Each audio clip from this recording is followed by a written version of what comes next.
नमस्कार, वृषाली होम किचनमध्ये सर्वांचं स्वागत आहे. आज आपण झणझणीत ढेमसाची भाजी बघणार आहोत. खायला चवदार आणि करायलाही अगदी सोपी. सगळ्यात पहिले ढेमसाचे काप करून स्वच्छ पाण्याने धुवून घ्यायचे.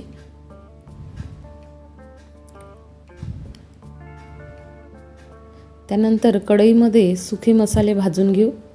सर्वात आधी त्यामध्ये धने टाकू. त्याच्यानंतर कांदा. धणे आणि कांदा तांबूस होईपर्यंत छान भाजून घेऊया.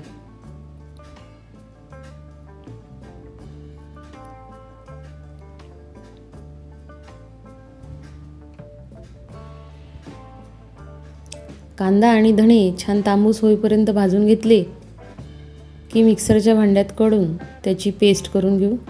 तुम्ही बघू शकता कांद्याचा रंग बदलला.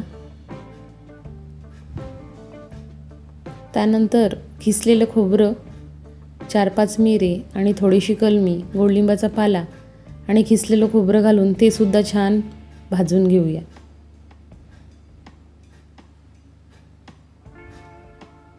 खोबऱ्याचा रंगसुद्धा बदलला. आता सर्व मिक्सरच्या भांड्यामध्ये याचं छान वाटण काढून घेऊ. त्याच्यानंतर भाजीला फोडणीची तयारी करूया. कढईमध्ये तेल घेतले, त्यामध्ये जिरे, मोहरी, त्यानंतर थोडा कांदा घालून घेऊ. कांदा थोडा तांबूस झाला की आलं लसूण पेस्ट, त्यानंतर कसुरी मेथी, थोडा हिंग आणि आपण जे मसाल्याचं वाटण वाटून घेतलं ते थोडं घालून घेऊ. तुम्ही हे वाटण गरजेनुसार घालू शकता. मसाला थोडा शिजला की त्यात थोडं तिखट, चवीपुरतं मीठ, हळद आणि घरगुती मसाला घालून घेऊ. त्यानंतर एका टोमॅटोची प्युरी ती सुद्धा घालून घेऊ.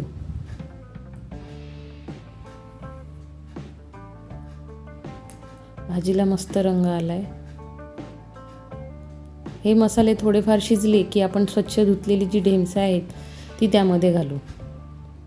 परतून घेऊन थोडं पाणी घालूया आणि 2 ते 3 मिनिट वाफ येऊ देऊ.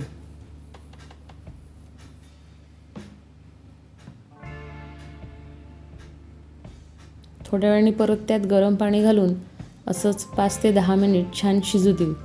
मस्त झणझणीत ढेमसाची भाजी तयार आहे. वरून थोडी कोथिंबीर घालूया. ढेमसं कोवळी असली की लवकर शिजतात. नेहमीच्या भाज्या खाऊन कंटाळा आला असेल तर ही भाजी मस्त भन्नाट लागते. तर तुम्हाला ही भाजी आवडली असेल तर कॉमेंट्समध्ये नक्की सांगा.